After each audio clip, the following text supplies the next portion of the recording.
There are so many questions when it comes to what we saw over the weekend in the NFL. Are the players right or wrong to take a knee? Was President Trump right or wrong to call them SOBs?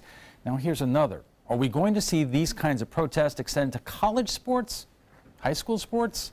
Here's Adam Cellini. Yeah, well, Alan, these football players aren't just, athletes to the young local players in our area. For many, they're idols. So it's no surprise that these local players have thought about imitating their heroes.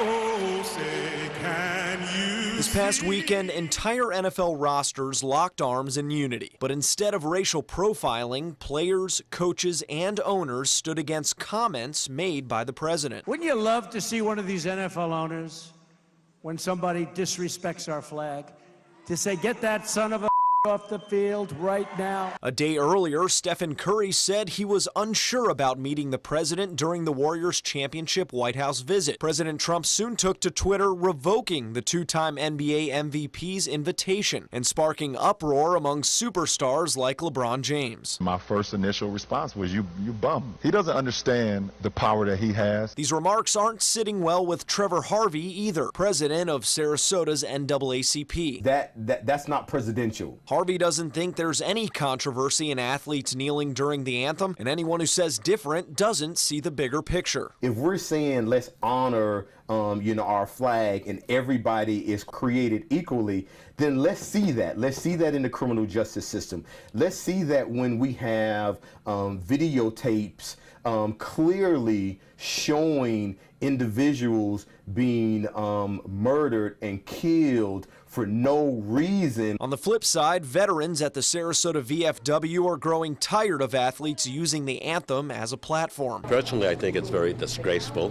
I wonder if the guys even know what they're protesting. Some concerned Trump is now fueling that fire. I don't think he's helping as much as he's making it worse. Okay.